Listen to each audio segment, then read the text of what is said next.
Dünyanın müxtəlif nöqtələrində baş verən toqquşmalar yeni güc balansı yaradır. Ya ədalət bərpa olunur, ya da zülm möhkəmlənir. Bəs bu oyunlar meydanda, yoxsa masada bitəcək? Bu dəfə Hindistan-Pakistan qarşıdurmasının tarixi köklərinə endik.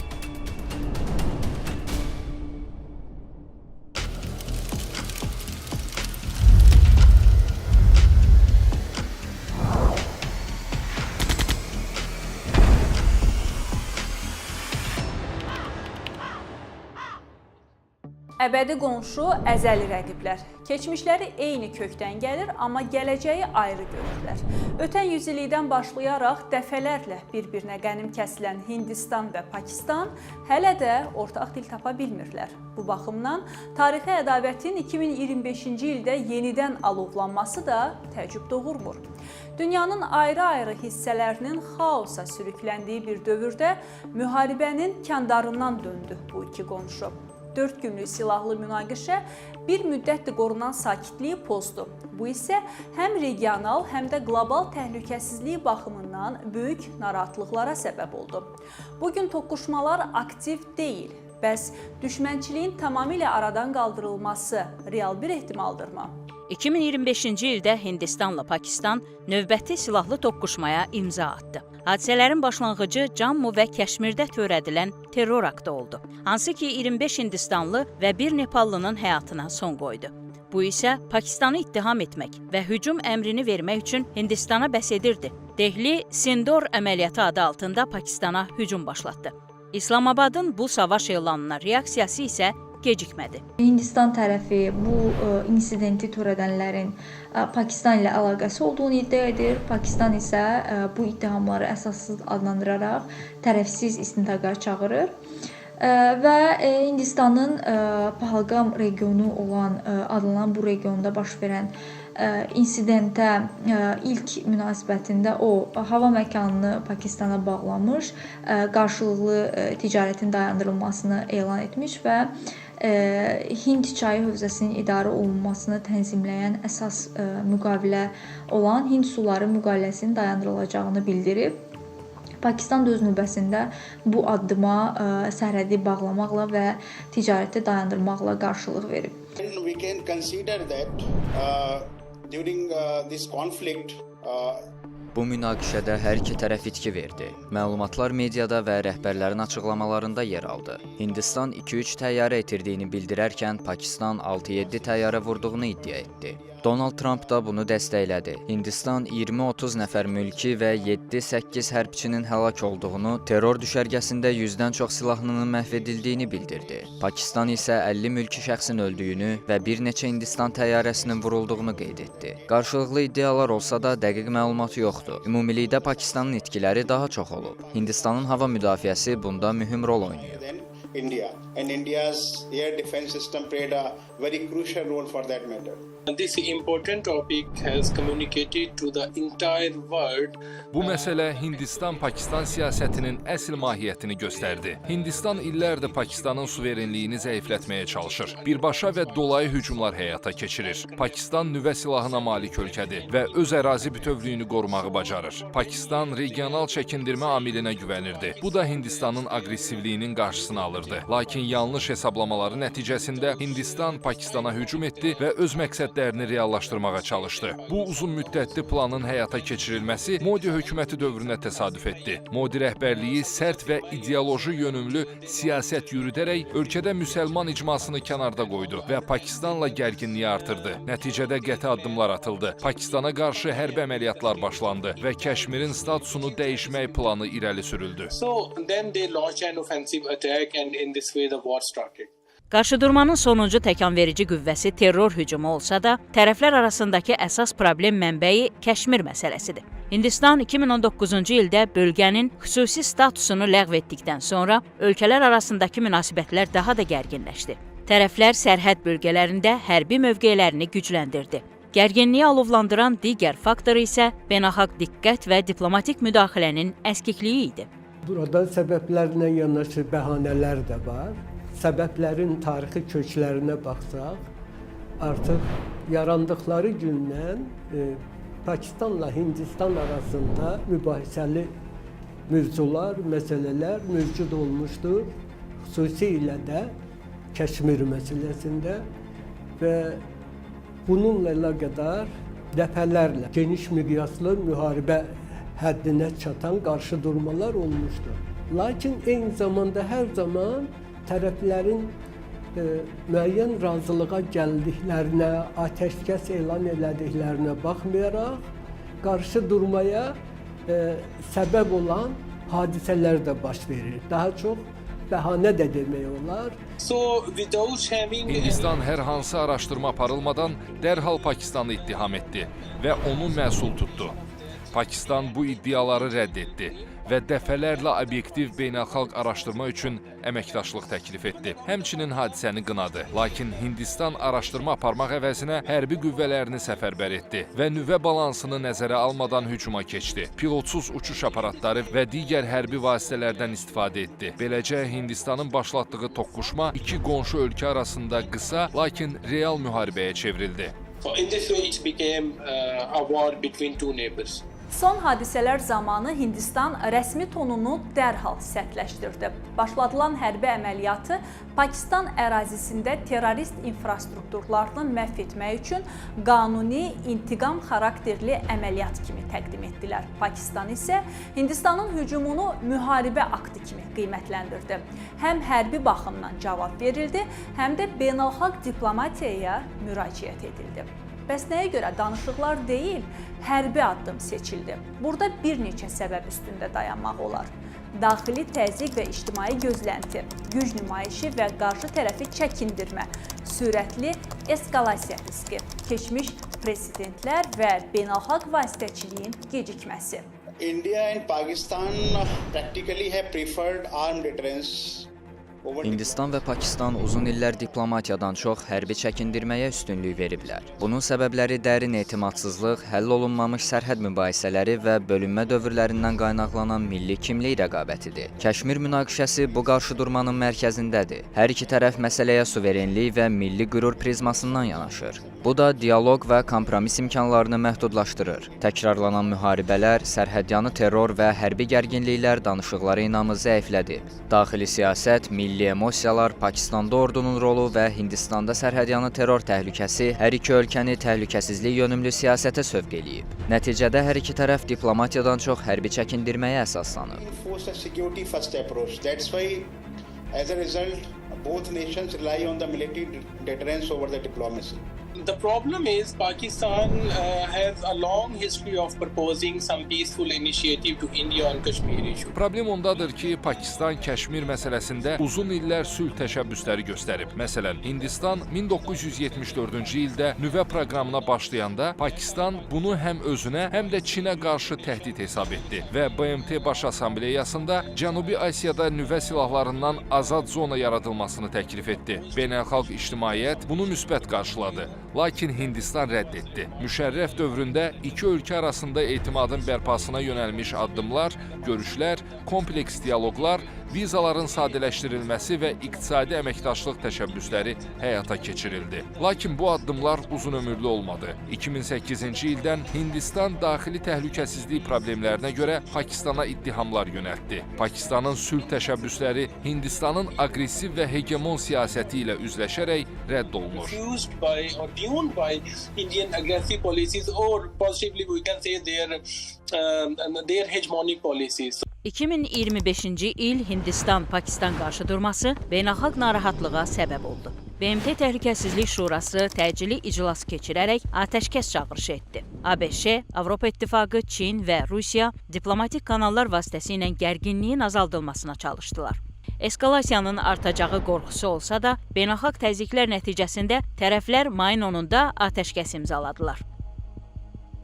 Həm qısa müddətdə atəşkəs əldə olunması, həm də bu atəşkəsin möhkəm, sabit, dayanıqlı bir hala keçirilməsi üçün danışıqların başladılması bu çox yaxşı haldır. Xüsusilə də burada biz deməliyik ki, həm Amerika Birləşmiş Ştatlarının, həm Türkiyənin, həm ərəb dövlətlərinin xüsusi səyləri oldu ki, bu iki ölkə arasında qarşı durma gələcəkdə davam eləməsin. Belə hesab edirəm ki, tərəflər kifayət qədər anlayışlıdırlar. Hər ikisi nüvə dövlətidir və nüvə silahlarını istənilən öz ölkələrinin ərazilərində hədəfə çatdırmaq üçün vasitələri var və böyük qarşı durma hər iki ölkə üçün yox, bütün bölgə üçün, bəlkə dünya üçün fəlakətlə nəticələnə bilər. If we see in a broader sense, then both countries domestic. Ümumi baxanda Hindistan və Pakistan münasibətlərində əsas rol daxili siyasətə, milli kimliyə və hərbi qurumlara aiddir. Pakistanda ordunun xarici siyasət üzərində gücü böyükdür. Son münaqişədən sonra hərbi rəhbərin baş nazirlə birlikdə ABŞ və digər ölkələrə səfəri bunu göstərdi. Bu hərbi üstünlük Hindistanla gərginliyi artırır. Hindistan isə Kəşmir və terror aktları ilə bağlı narahatlıqlarına görə hərbi cavab tələblərini gücləndirir. Xarici amillər bəzən gərginliyi artırsa da, əsas səbəb onlar deyillər. Onlar mövcud düşmənçilikdən faydalanan əlavə oyunçulardır. Yəni, Hindistan-Pakistan qarşıdurmasının əsas səbəbi daxili siyasi, ideoloji və hərbi amillərdir. Xarici qüvvələr isə sadəcə bu prosesi gücləndirir. That I already mentioned, domestic politics, national identity and the military establishment.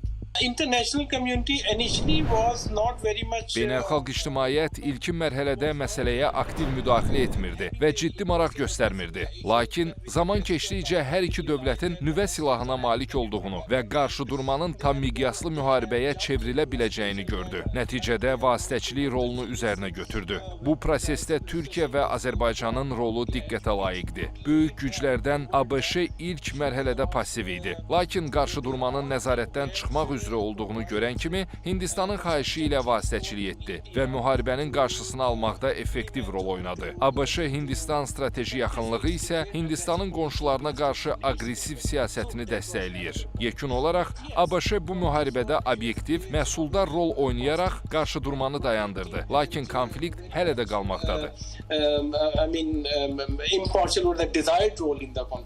Hindistan baş naziri Modi Pakistanla qarşıdurmadan sonra ilk dəfə xalqa müraciətində 12 mayda hərbi əməliyyatlara istinad edərək artıq nüvə təhdidinə məhəl qoymayacağını və gələcək terror hücumlarına qarşı daha sərt cavab veriləcəyi ilə bağlı xəbərdarlıq edib. Həm də bu qarşıdurma xarakter etibarı ilə əvvəlkilərdən fərqlidir. İki dövlət arasında müasir texnologiyalardan istifadə edilərək təmassız aparılan ilk belə müharibə kimi yadda qalıb. Nəzərdə saxlamaq lazımdır ki, hər iki ölkənin orduları müasirləşdirilməsinə xüsusi diqqət ayırırlar və bu son qarşıdurma xüsusilə silahların effektivliyini görmək üçün sınaq kimi düşünülə bilər və şübhəsiz ki, buradan çıxarılan dərslər onların növbəti hərbi hazırlıqlarını formalaşdıracaq. Hindistan-Pakistan qarşıdurması sadəcə sərhəd toqquşması deyil, regional və qlobal təsir yaradan kompleks fenomendir. Siyasi səhnədə liderlər həm daxili legitimlik, həm də beynəlxalq nüfuz uğrunda manevr edirlər. Hərbi sahədə kəşfiyyat, dron patrolları və simulyasiya edilmiş nüvə təhdidləri strateji balansı qoruyur. Sosial və humanitar təsir, məlumat müharibəsi və psixoloji əməliyyatlar gündəlik həyat fəaliyyətinə çevrilib. İqtisadi baxımdan isə sərmayələr, turizm və enerji tranziti risk altındadır. Regional inkişaf perspektivi dəyişir. Qarşıdurma hər sahədə bir-birinə bağlı dinamik təsir yaradır. If we go by this kind of this military conflict. Bu hərbi münaqişə həm sosial, həm də siyasi təsir yaratdı. Hər iki ölkədə sosial media və siyasi mühit gərginliyi artırdı. İctimai diskursda aqressiv davranış və silahlı təhdidlər ortaya çıxdı. Hindistanın sekulyar konstitusiyası sayəsində azlıqlar sabitlikdə yaşayır. Lakin Pahalqamdakı terror hücumuna bütün siyasi partiyalar, hətta müxalifət vahid mövqe göstərdi. Hindistan xalqı milli təhlükəsizlik və maraqlar üçün birlik və cəsarət nümayiş etdirdi. Pakistan isə sosial və siyasi baxımdan mürəkkəb vəziyyətdədir. Fata və Bəlucistan bölgələri, Pəştunların əraziləri, şiə və sünni icmalar arasında sektar qarşıdurmalar mövcuddur. Münaqişələr iqtisadiyyata da təsir eləyir. Ticarət, hava məkanları və tranzit yolları ziyan çəkir, nəticədə iqtisadi itkilər yaranır. Trade routes, air spaces all these are having the economic implications too. Toqquşmadan sonraki dövr hər iki tərəf üçün əhəmiyyətlidir. Artıq hər iki ordu öz taktika və resurslarını yenidən dəyərləndirəcək. Hava hücumundan müdafiə, dronlara qarşı sistemlər və kiber təhlükəsizlik əsas prioritetlər olacaq. Diplomatiya sahəsində isə böhranların idarə olunması üçün daha güclü və etibarlı əlaqə kanalları qurulacaq. Beynəlxalq vasitəçilərin rolu artacaq. Geosiyasi baxımdan Çin və Pakistanın hərbi-iqtisadi əməkdaşlığı dərinləşə, Hindistan isə ABŞ və Avropa ilə strateji tərəfdaşlıqlarını daha da möhkəmləndirə bilər. The post-war crisis changed the regional power dynamics a little bit, like the Indian. Müharibədən sonraki böhran regional güc balansını dəyişdi. Hindistan ABŞ-nin Pakistanla əməkdaşlığı yenidən gücləndirəcəyini gözləmirdi. Amma Trump administrasiyası tarazlı yanaşaraq əlaqələri canlandırdı. ABŞ Hindistana xarici siyasətdəki məntiqsiz addımları barədə xəbərdarlıq etdi. Çin də Pakistanı dəstəklədi və müdafiədə hər iki ölkə bir-birinin yanında dayandı. Müsəlman dünyası Pakistanın regional rolunu və Hindistanın aqressiyasının qurbanı olduğunu qəbul etdi. Azərbaycan, Türkiyə və Səudiyyə hökumətləri Pakistanı dəstəkləyir. Pakistanla Səudiyyə Ərəbistanı arasında müdafiə müqaviləsi imzalanıb. Bu dəyişikliklər Cənubi Asiyada təhlükəsizlik mənzərəsini dəyişib və Hindistanı qıcıqlandırır. So that's why the three directions have started providing support to Pakistan. Hindistan-Pakistan ədavəti tarixi, dini, siyasi və strateji səbəblərlə formalaşıb. 1947-ci ildə Britaniya Hindistanının bölünməsi kütləvi zorakılıq və miqrasiyaya səbəb olan dərin travma yaratdı. Pakistan müsəlman dövləti, Hindistan isə çox konfessiyalı, əsasən Hindu əhalisi olan ölkə kimi formalaşdı. Bu fərq münasibətləri gərginləşdirdi. Kəşmir mübahisəsi daxili müharibə və saysız toqquşmalara yol açdı. Hər iki dövlət regional üstünlük uğrunda rəqabət aparır. Hindistan Pakistanı terroru dəstəkləməkdə, Pakistan isə Hindistanı hegemonluq iddiasında günahlandırır. Nüvə silahları eskalasiya riskini artırır, amma eyni zamanda tərəfləri ehtiyatlı davranmağa məcbur edir. Böyük Britaniya özü artıq təklif eləməli olmuşdu ki, bir halda Hinduslarla müsəlmanlar bir arada yaşaya bilmirlər, vaxtaşırı qarşı durmalar olur. Böyük Britaniya özü qərara gəldi ki, Hindistan yarımadasında dini mənsubiyyətə görə iki ölkə yaradılsın müsəlmanlar üçün. Bir tərəfdə Hinduslar üçün, yəni Hindlilər üçün, digər tərəfdə. Beləliklə iki dövlət yaranması reallığa çevrildi. Amma burada gələcək münaqişələrin sanki bir yeraltı minası da qoyuldu. Hər zaman partlaya bilən, hər zaman problem yarada bilən bir zəmində qoyuldu. Bu da Kəşmirlə bağlı idi. Britaniya dövləti Britaniya Hindistanı ərazisində iki dövlətin yaranmasına razılıq verdisə, eyni rahatlıqla heç bir əlavə çətinlik olmadan Kəşmir bölgəsinə də bir dövlət hüququ statusu verə bilərdi. Yəni Kəşmirin taleyini həll edə bilərdi. Tərəflərin münaqişənin necə həll edilməsi ilə bağlı baxışları fərqlidir. Belə ki, Hindistan Kəşmirin iki tərəfli məsələ olduğunu bildirir və beynəlxalq vasitəçilikdən çəkinir. Pakistan isə əksinə beynəlxalq aktorların cəlb olunmasına çalışır. Münaqişənin həllinə maneə yaradan digər bir faktor isə onlar arasında qarşılıqlı inamsızlığın hökm sürməsidir və elə 2025 nümunəsində gördüyümüz kimi militant hücumları onlar arasında inamsızlığın hökm sürməsində yenə öz rolunu oynayır. Hindistanla Pakistanın yollarını ayırmasından sonra aralarında dəfələrlə hərbi toqquşmalar baş verib. Birinci, ikinci və üçüncü Hindistan-Pakistan müharibələri, eyni zamanda Kargil savaşı böyük həcmli toqquşmalardır. Ötən dövrdən indiyədək də kiçik miqyaslı qarşıdurma və sərhəd insidentlərinin qarşısını almaq mümkün olmayıb.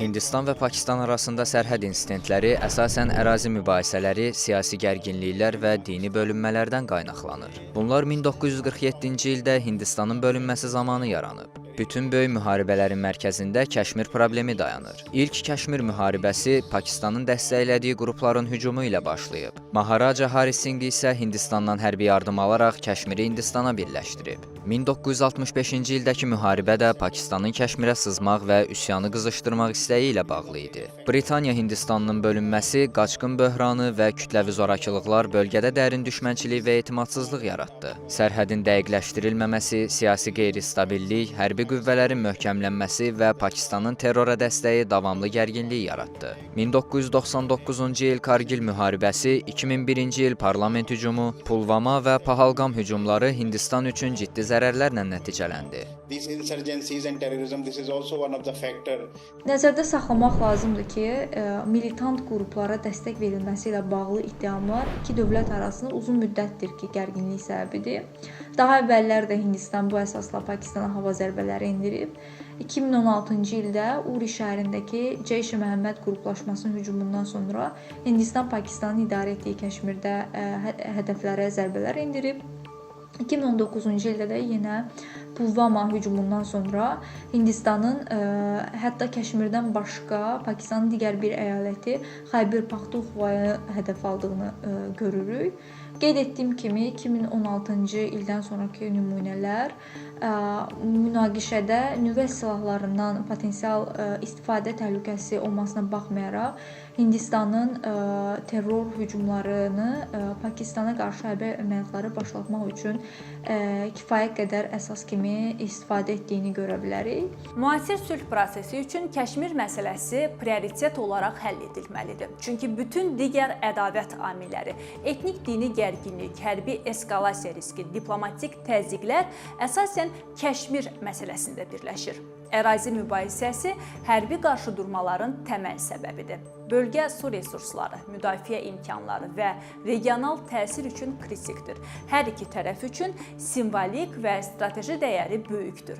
BMT və digər beynəlxalq vasitəçilik təşəbbüsləri Kəşmirə fokuslanır. Hər iki ölkədə Kəşmir məsələsi milli kimliyin simvolu kimi istifadə olunur. As I already mentioned, at the time of partition in 1947, 1947-ci ildə Hindistanın bölünməsi zamanı Cammu və Kəşmir də daxil olmaqla bir sıra knyazlıq dövlətlərinə xalqın iradəsinə əsaslanaraq Hindistan və ya Pakistana qoşulmaq seçimi verildi. Lakin Britaniyalılar tələsik geri çəkildi və Redcliffe komissiyası tərəfindən qeyri-dəqiq sərhəd xəritələri tərtib olundu. Bu da qarışıqlıq və qarşıdurma yaratdı. Yəni Kəşmir münaqişəsinin kökləri Britaniyanın parçala və hökmranlıq et siyasətinə və qeyri-müəyyən ərazi tənzimləmələrinə gedib çıxır. Hindistan və Pakistan bu mirası alaraq siyasi rəqabət yolu ilə daha da dərinləşdirdi. Məsələ əsasən Britaniya əsaslı bölünmənin nəticəsi kimi qiymətləndirilə bilər. it was more a problem of British-led partition. If we see as an Akademik baxımdan dekolonizasiya edilmiş bölgələrdə keçmiş müstəmləkəçi güclərin təsirlərini qoruduqları görünür. Cənubi Asiyada istisna deyil. Uzun müddət Britaniya hakimiyyəti altında qalmış bu bölgədən geri çəkilərkən, Britaniyalılar Hindistan və Pakistan arasında struktur problemini, Kəşmir məsələsini qoydular. Kəşmir mübahisəli bir əraziyə çevrildi və buna görə də beynəlxalq aləmdə bölünmənin tamamlanmamış gündəliyi adlanır. an unfinished agenda of partition. Bəzən məsələni qanunlar yox, reallıqlar həll edir, təəssüf ki, halbuki beynəlxalq hüquq, qanunlar gərək işləsin.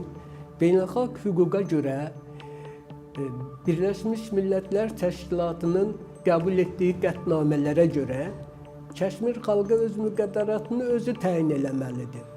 Hindistan gərək BMT qətnamələrinin yerinə yetirilməsinə şərait yaradaydı. Yəni, plebissit keçiriləydi və Kəşmir xalqı öz müqəddəratını özü müəyyən eləyəydi. Amma əvəzində nə oldu?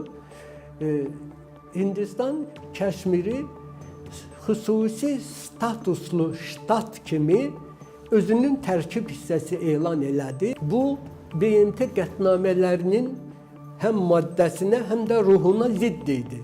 20-ci əsrin ikinci yarısında onlar Kəşmirin ştat olaraq, xüsusi səlahiyyətli ştat olaraq hüququnu, statusunu get-gedən məhdudlaşdırdılar. 2019-cu ildə isə Hindistan hökuməti qərar qəbul elədi. Kəşmirin xüsusi statusu ləğv edilir. 2019-dan sonra yaranmış yeni vəziyyətdir ki, sanki o qaysaqlanmış yaranın qaysağını da qopartdılar. Qarşıdurmanın sonlanması təkcə tərəflərdən də asılı deyil. Burada mütləq beynəlxalq ictimaiyyətin dəstəyinə ehtiyac var. Onlar isə bir sıra strategiyalar izləyə bilər. BMT, ABŞ, Çin, Rusiya və Avropa ölkələrinin vasitəçi rolunu oynaması, balanslı şəkildə pozitiv təşviq və təzyiqlərdən istifadə edilməsi, nüvə təhlükəsini azaltmaq üçün təşəbbüslərin göstərilməsi, fazalı sülh planları və mərhələli həllərin təqdim edilməsi, sərhəd bölgələrində humanitar yardım, infrastruktur və təhsil proqramlarının başladılması, obyektiv məlumat yayımı və kommunikasiyanın təmin olunması. When the questions come to negotiation, the India's stance is that Danışıqlar baxımından Hindistanın mövqeyi belədir. Əvvəlcə sərhəd terrorizmini dayandırmaq, sonra isə dialoqa başlamaq lazımdır. Çünki dialoq və terror fəaliyyəti eyni anda mümkün deyil. Etimad qurulduqdan sonra təhlükəsizlik, ticarət və Kəşmir məsələsində davamlı diplomatik əlaqələr bərpa oluna bilər. Ardınca iki ölkə terrorla mübarizə əməkdaşlığı qura, ticarət və iqtisadi əlaqələri bərpa eləyə bilərlər. Növbəti mərhələ isə xalqla əlaqələri gücləndirməkdir. Mədəni tədbirlər, təhsil və media vasitəsilə qarşılıqlı anlaşma inkişaf etdirilə bilər. Sabit və davamlı sülh üçün əvvəlcə etimad qurulmalı, sonra dialoq və qarşıdurmadan əməkdaşlığa keçilməlidir. after dialogue and shifting from confrontation to cooperation by both the nations. Bu problemin həlli əgər mümkün olacaqsa, bu çox zaman aparacaq hələ. Bizim dövlətin də, bir çox başqa dövlətlərin də mövqeyi bundan ibarətdir ki, bu münaqişə elə iki böyük nüvə dövləti arasında olan münaqişədir ki, bunu hərb yolu ilə həll etmək mümkün deyil. Bu ancaq beynəlxalq hüququn normalarına uyğun olaraq sülh yolu ilə həll edilməlidir. Bu nə zaman olacaq, onu tarix göstərir. Hindistan-Pakistan ədavəti, tarixi travmalar, dini və etnik fərqlər, Kəşmir münaqişəsi, strateji rəqabət və daxili siyasətin qarışığı nəticəsində formalaşıb. Bu faktorlar bir-birini gücləndirərək regionda uzun müddətli və mürəkkəb qarşıdurmanı meydana çıxarıb. Münaqişənin tamamilə sonlanması üçün dəqiq resept mövcud deyil, lakin qarşıda açıq qapılar, üzərində baş sındırılacaq təkliflər çoxdur. Dəyərləndirilən hər yanaşma barışığa bir addımda yaxınlaşmağa imkan verir. Eyni havanın, suyun övladları bir gün sülhü də paylaşa bilərlər.